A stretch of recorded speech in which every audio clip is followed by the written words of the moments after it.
Bonjour à toutes et bonjour à tous, et bienvenue dans le monde merveilleux des contes de Grimm.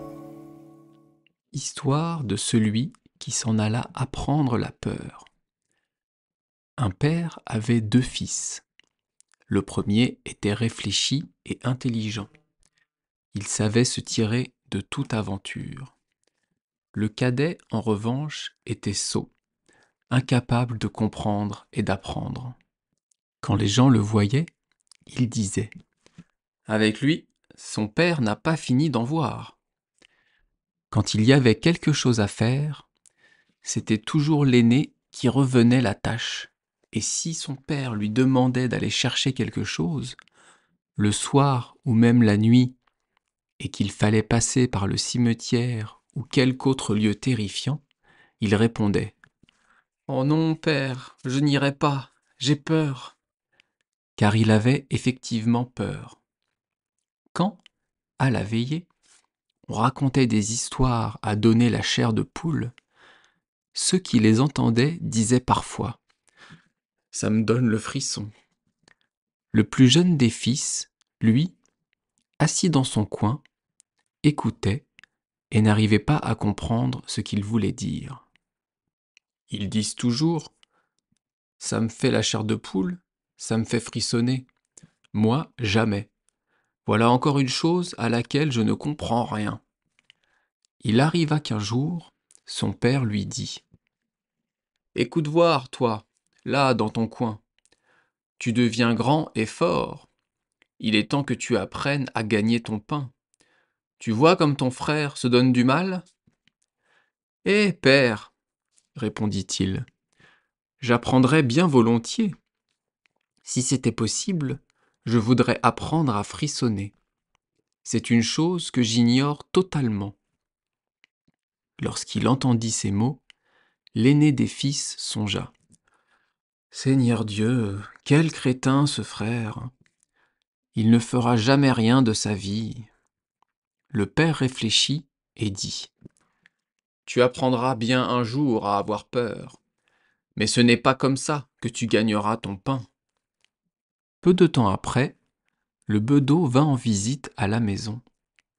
Le père lui conta sa peine et lui expliqua combien son fils était peu doué en toutes choses.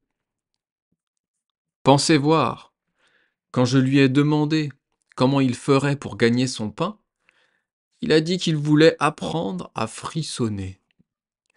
Si ce n'est que ça, répondit le bedeau, je le lui apprendrai.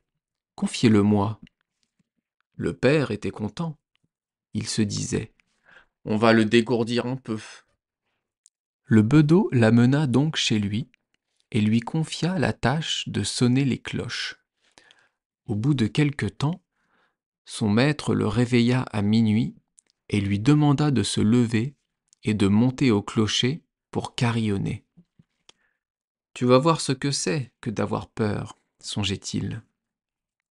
Il quitta secrètement la maison, et quand le garçon fut arrivé en haut du clocher, comme il s'apprêtait à saisir les cordes, il vit dans l'escalier, en dessous de lui, une forme toute blanche. « Qui va là ?» cria-t-il. L'apparition ne répondit pas, ne bougea pas. « Réponds !» cria le jeune homme. « Ou bien décampe, tu n'as rien à faire ici. » Le bedeau ne bougeait toujours pas. Il voulait que le jeune homme le prît pour un fantôme. Pour la deuxième fois, celui-ci cria: « Que viens-tu faire ici?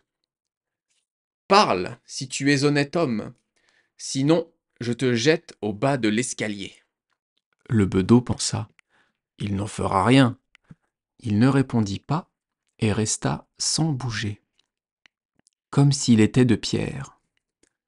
Alors, le garçon l'avertit pour la troisième fois, et comme le fantôme ne répondait toujours pas, il prit son élan et le précipita dans l'escalier.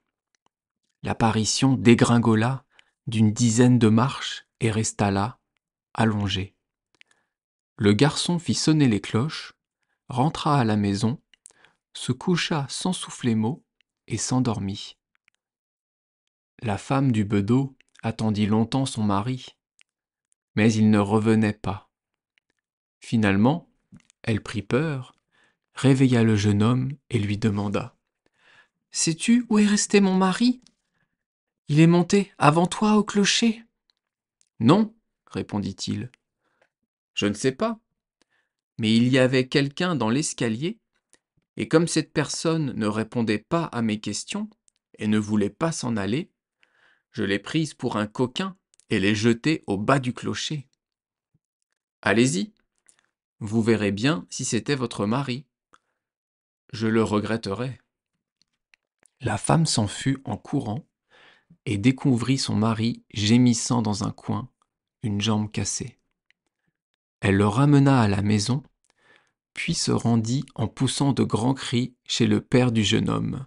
« Votre garçon a fait des malheurs, lui dit-elle. Il a jeté mon mari au bas de l'escalier où il s'est cassé une jambe. Débarrassez notre maison de ce vaurien. » Le père était bien inquiet. Il alla chercher son fils et lui dit : « Quelles sont ces façons, mécréant ? C'est le diable qui te les inspire. »« Écoutez-moi, père, répondit-il.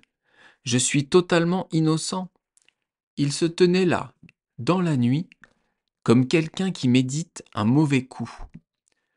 Je ne savais pas qui c'était, et, par 3 fois, je lui ai demandé de répondre ou de partir. »« Ah, dit le père, tu ne me feras que des misères. Disparais. »« Volontiers, père. Attendez seulement qu'il fasse jour. Je voyagerai pour apprendre à frissonner. Comme ça, je saurai au moins faire quelque chose pour gagner mon pain. »« Apprends ce que tu veux, dit le père, ça m'est égal. Voici 50 talents. Va par le monde et surtout, ne dis à personne d'où tu viens et qui est ton père. »« Qu'il en soit fait selon votre volonté, père. Si c'est là tout ce que vous exigez, je m'y tiendrai sans peine. » Quand vint le jour, le jeune homme empocha les 50 talents et prit la route en se disant : « Si seulement j'avais peur, si seulement je frissonnais. » Arrive un homme qui entend les paroles que le garçon se disait à lui-même. Un peu plus loin, à un endroit d'où l'on apercevait des gibets, il lui dit : « Tu vois cet arbre ? Il y en a 7 qui s'y sont mariés avec la fille du cordier et qui maintenant prennent des leçons de vol. Assieds-toi là et attends que tombe la nuit. Tu sauras ce que c'est que de frissonner. »« Si c'est aussi facile que ça, répondit le garçon, c'est comme si c'était déjà fait. Si j'apprends si vite à frissonner, je te donnerai mes 50 talents. Tu n'as qu'à revenir ici demain matin. » Le jeune homme s'installa sous la potence et attendit que vint le soir. Et comme il avait froid, il alluma un feu. À minuit, le vent était devenu si glacial que, malgré le feu, il ne parvenait pas à se réchauffer. Et les pendus s'entrechoquaient en s'agitant de ci, de là. Il pensa : « Moi, ici, près du feu, je gèle. Comme ils doivent avoir froid et frissonner, ceux qui sont là-haut. » Et, comme il les prenait en pitié, il appliqua l'échelle contre le gibet, l'escalada, décrocha les pendus les uns après les autres et les descendit tous les 7. Il attisa le feu, souffla sur les braises et disposa les pendus tout autour pour les réchauffer. Comme ils ne bougeaient pas et que les flammes venaient lécher leurs vêtements, il dit : « Faites donc attention, sinon je vais vous remettre là-haut. » Les morts, cependant, n'entendaient rien, se taisaient et laissaient brûler leur toque. Le garçon finit par se mettre en colère. « Si vous ne faites pas attention, dit-il, Je n'y puis rien. Je n'ai pas envie de brûler avec vous. » Et l'un après l'autre, il les raccrocha au gibet. Il se coucha près du feu et s'endormit. Le lendemain, l'homme s'en vint et lui réclama les 50 talents. « Alors, sais-tu maintenant ce que c'est que d'avoir le frisson ?» lui dit-il. « Non, » répondit le garçon. « D'où le saurais-je ?